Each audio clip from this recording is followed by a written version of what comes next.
There are places in the Appalachian Mountains where the forest feels different after dark. Not dangerous, not necessarily, just occupied. That's the only word my grandfather ever used. Occupied. When I was a kid, I thought he meant there were animals in the woods. Deer, bears, maybe coyotes. But when I got older, I realized he never looked toward the trees when he said it. He looked at me. My grandfather died in January of 2024. 3 months later, I took a job watching an abandoned fire tower in West Virginia. I didn't know it at the time, but the two things were connected. My grandfather had spent 42 years trying to make sure I never went there. And I was about to spend 6 nights doing exactly that. The job advertisement was almost suspiciously simple. Overnight fire watch, remote location, 6 nights, $2,800, food provided, private cabin, no experience necessary. The only requirements were that I had a driver's license, could handle basic maintenance, and didn't mind being alone. I had been unemployed for about 2 months. My rent was late, my car needed repairs, and my grandfather's funeral had left me with a pile of expenses I hadn't expected. So when I saw the amount, I applied immediately. The interview lasted 11 minutes. The man who interviewed me introduced himself as Daniel Mercer. He was probably in his late 50s, with gray hair and the kind of tired expression you see on people who spend too much time outside. He explained that the fire tower had been decommissioned years ago, but was being temporarily used for wildfire monitoring. My job was simple. Stay in the cabin, make 2 checks of the tower every night, record weather conditions, call in anything unusual, and most importantly, don't leave the property after midnight. I laughed. He didn't. Is there a reason? He looked down at the paperwork. Wildlife. What kind? He paused. Bears. I nodded. That seemed reasonable. Then he added, mostly. I remember that word. Mostly. I wish I hadn't laughed. The drive into the mountains took almost 4 hours. The farther I went, the worse my phone signal became. Eventually, it disappeared completely. The road narrowed. Then the pavement ended.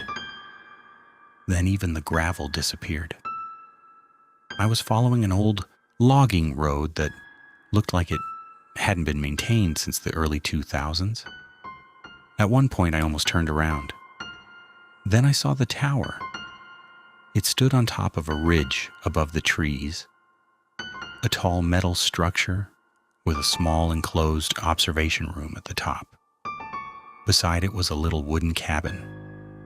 Nothing about it looked unusual, except for the trees. They were incredibly dense, and there were no houses anywhere.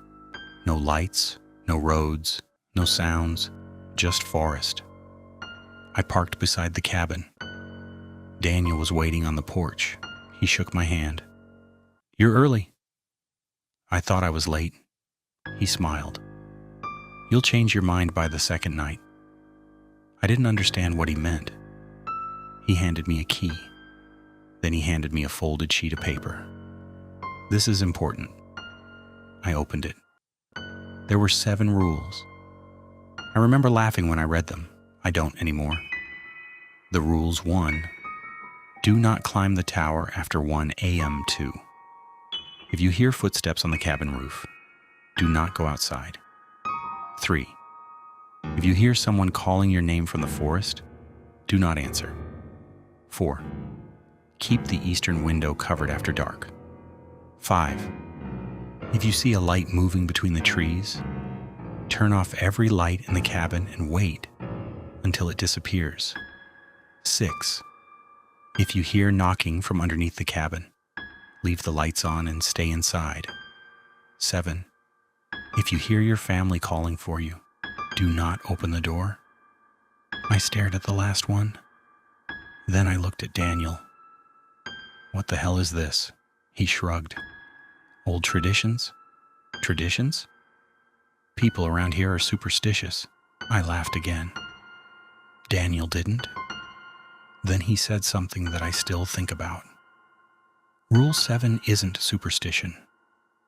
My first night was completely uneventful. I cooked dinner, called my mother before the signal disappeared, read for a while, then went to bed around 11. Nothing happened. At 12:40, I woke up. I don't know why.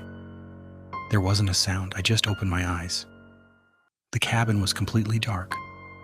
For a few seconds, I couldn't remember where I was. Then I heard something outside.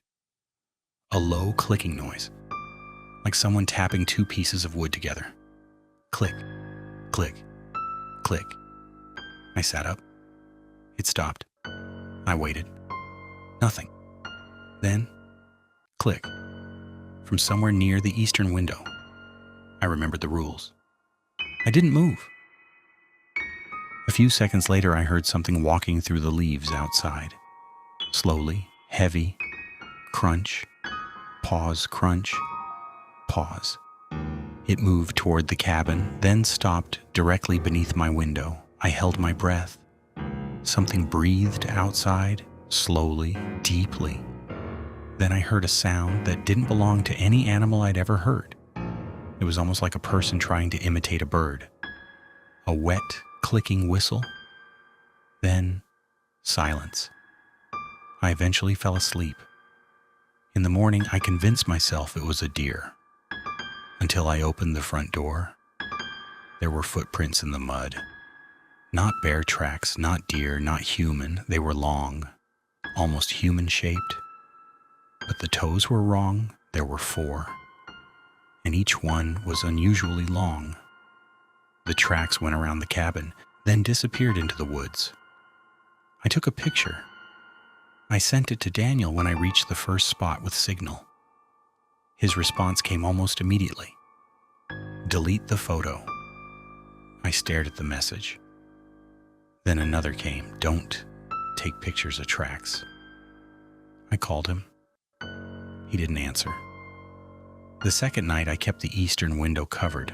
I felt ridiculous doing it, but I also didn't want to be the guy who ignored instructions on his second day. At 11:30, I checked the tower. Everything was fine. I returned to the cabin. Midnight passed. Then 12:20, 12:40, 1 o'clock. I was about to go to bed when I heard something outside. A woman crying, quietly, somewhere in the woods. I froze. The crying continued. It sounded far away, then closer, then far away again. I grabbed my flashlight. My first thought was that someone had gotten lost. I opened the door. Then I remembered Rule 3. Don't answer. So I stood there, listening. The crying stopped. Then a voice said, "Please." I felt every hair on my arms stand up. It sounded like a woman. Then she said, "Please help me." I almost stepped outside. Then she said my name, not my last name, my first name. Exactly the way my mother said it. I slammed the door. I stood there shaking. The voice outside went silent. A few seconds later, something scratched the wood. 3 slow scratches. Then, "Come outside." It was my mother's voice. I didn't sleep that night. The next morning, I called my mother from the ridge. She answered. I asked her where she was. At work. What? She laughed. I'm at work. Why? I didn't tell her. Instead, I asked, Mom, did you ever come here? There was silence. What do you mean?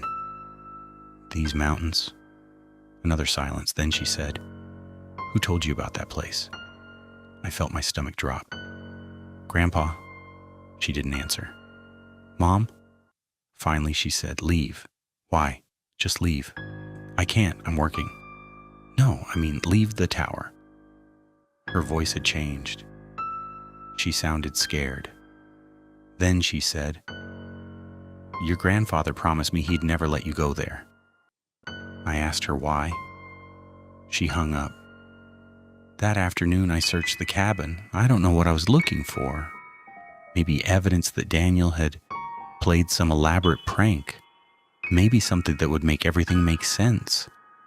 Instead, I found a box underneath the bed. Inside were old notebooks.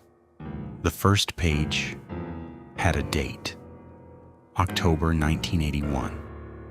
The handwriting belonged to my grandfather. I recognized it immediately. I sat on the floor and started reading. Most of it was ordinary weather, wildlife, equipment repairs. Then I reached an entry from November 14th. Heard movement around the tower at approximately 2:17 a.m. 3 knocks on the metal stairs. No tracks. The next page, November 17th. Heard Sarah calling from the trees. Sarah has been dead for 6 years. I stopped reading. Sarah was my grandfather's younger sister. She had died when she was 23. I'd seen pictures of her. My grandfather almost never talked about her. I kept reading. November 18th. It knows our voices. Then, November 21st. It does not come when called. It comes when answered. I closed the notebook. I sat there for a long time. Then I turned to the last page. The handwriting became increasingly shaky. If anyone from my family ever comes here again, do not let them stay after the 6th night. Underneath that was one final sentence. It remembers us. That night I called Daniel. He finally answered. I asked him about my grandfather. He was silent. Then he said, "You found the journals?" "Yes." "I was hoping you wouldn't." "What's out there?" Another silence. "I don't know." "That's bullshit. I've worked that tower for 30 years. You knew my grandfather?" "Yes." "How?" "He trained me." I sat down. Daniel continued. "Your grandfather wasn't a ranger." "I know. He was a volunteer fire lookout." "What's the difference?" "He wasn't watching for fires." I didn't understand. Then what was he watching for? Daniel took a breath. People. What people? The ones who went into the forest and didn't come back.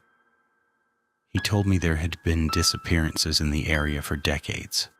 Hikers, hunters, teenagers. A couple once disappeared from their campsite. Their tent was still there.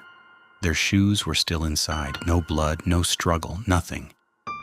Then there were the sounds, voices knocking, footsteps, people hearing relatives calling their names. Some people came back, but according to Daniel, they were never quite right. I asked what he meant. He said, "One man came back after 3 days." "Where had he been?" He wouldn't say. "What happened to him?" "He went home." "And?" "His wife called the police 6 months later." "Why?" "She said her husband had been replaced." I laughed nervously. Daniel didn't. She said he looked like him, talked like him. I knew everything he was supposed to know. But he stopped sleeping. Okay. And every night at exactly 2:17 a.m., he'd stand outside their bedroom door. I swallowed. What would he do? Nothing. Just stand there. Daniel paused. Until one night she woke up and saw him smiling. At 2:17 a.m. that night, I woke up. I was standing in the hallway. I didn't remember getting out of bed. The cabin was dark, and someone was knocking. Not on the door. Underneath me. 3 knocks. Knock. Knock. Knock. I remembered Rule 6, leave the lights on, stay inside. I switched on every light. The knocking stopped. Then I heard footsteps above me onto the roof. Slow, heavy, one step, then another. I stared at the ceiling. Something walked directly over my bedroom, then stopped.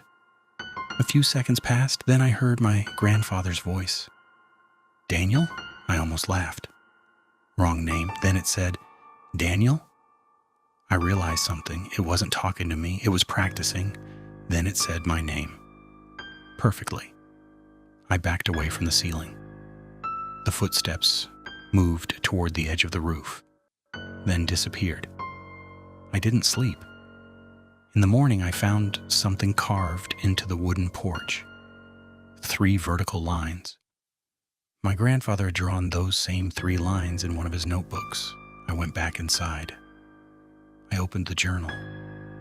There was an entry from 1982.